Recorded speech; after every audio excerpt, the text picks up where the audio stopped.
Selamat pagi semuanya. Kembali lagi bersama saya Sergi dari SMA Negeri 2 Komodo.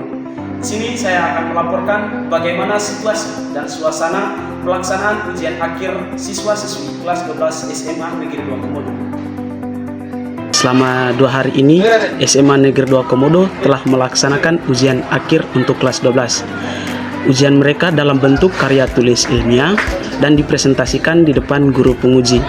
Harapannya semoga ujian hari ini dapat berjalan dengan lancar dan sesuai dengan harapan peserta didik dan harapan lembaga SMA Negeri 2 Komodo. Judul materi yang akan kami presentasikan adalah dampak judi online terhadap perekonomian dan kehidupan sosial masyarakat. Praktik ini melibatkan unsur penipuan, manipulasi, dan eksploitasi yang pada akhirnya dapat menyebabkan kerugian materi dan kerugian materi. Ironisnya Bapak Ibu dan adik sekalian, banyak sekali masyarakat Indonesia yang sudah terjerumus di dalam tindakan penipuan ini, mulai dari para pengangguran, petani, para pelajar, lalu guru, hingga para pejabat pemerintah. Jaringan dalam media sosial mengakibatkan adanya interaksi antar pengguna. Perangkat media sosial telah beremigrasi ke dalam ruang dan waktu, tempat kerja dan tempat tinggal, bahkan sampai pada sisi kehidupan kalian sendiri. Terkadang tidak bisa lagi secara sadar membedakan mana kehidupan yang nyata atau offline dan mana kehidupan yang tidak nyata atau online. Oke, kita sekarang akan mewawancara salah satu siswa yang melaksanakan ujian hari ini. Saya sedang bersama, bisa perkenalkan diri. Kenalkan, nama saya Tekla Sri Mulyana dari kelas 12 IPA. Oke, Tekla, saya mau tanya sama kamu, kira-kira bagaimana tanggapan kamu tentang ujian hari ini? Tentang ujian hari ini, saya merasa sangat senang dan lega karena saya sudah melakukan presentasi dengan baik dan di depan penguji dan semua para guru.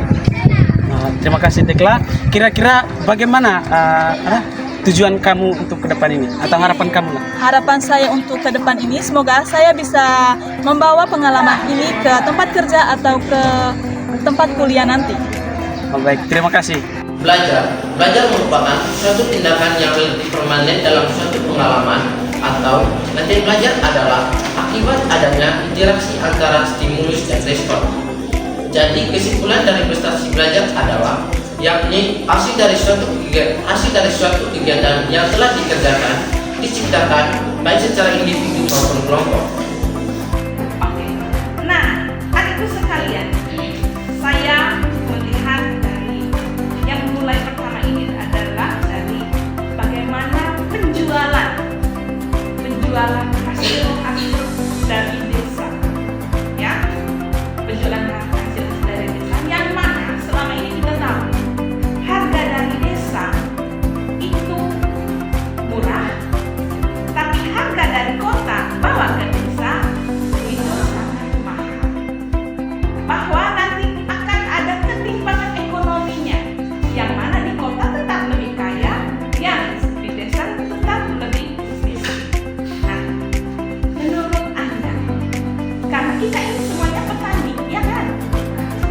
Kira-kira bagaimana langkah Anda supaya pembangunan infrastruktur di bagian ekonomi itu akan terpenuhi supaya tidak ada kesenjangan antara desa dan kota? Kita perlu mengedepankan kebijakan yang memastikan pemerataan pembangunan infrastruktur antara desa dan kota.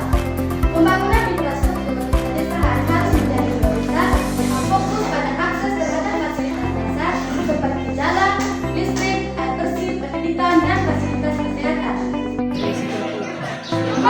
Oke, mari kita lakukan wawancara dengan salah satu guru penguji di sini. Kita akan menanyakan bagaimana situasi dan suasana pelaksanaan ujian di SMA Negeri 2 Komodo. Selamat siang Pak. Oh, selamat siang. Kami mau bicara terkait pelaksanaan ujian di sini. Iya, bagaimana? Apa yang mau ditanyakan? Kira-kira bagaimana suasana pelaksanaan ujian di SMA Negeri 2 Komodo? Baik, saya kira pelaksanaan ujian selama 2 hari ini berjalan dengan lancar, nyaman dan aman, dan saya kira sesuai dengan harapan kita semua, baik itu kepala sekolah, guru-guru, dan peserta didik. Dan saya kira ujian ini sangat bagus. Banyak hal baru yang saya dapat sebagai guru, juga mungkin bagi peserta didik. Selain itu juga saya sangat tertarik dengan karya-karya tulis yang dibuat. Ada tentang judi online, ada tentang makanan bergizi yang sekarang lagi tren, kebetulan makanan bergizi gratis. Dan saya kira yang dibuat oleh anak-anak, karya yang dibuat oleh anak-anak ini itu berdasarkan realita yang ada di tengah masyarakat, dan itu sangat luar biasa sekali dan perlu di-up lebih lanjut, sangat luar biasa sekali. Baik Bapak, kira-kira pesan untuk siswa-siswa seperti itu?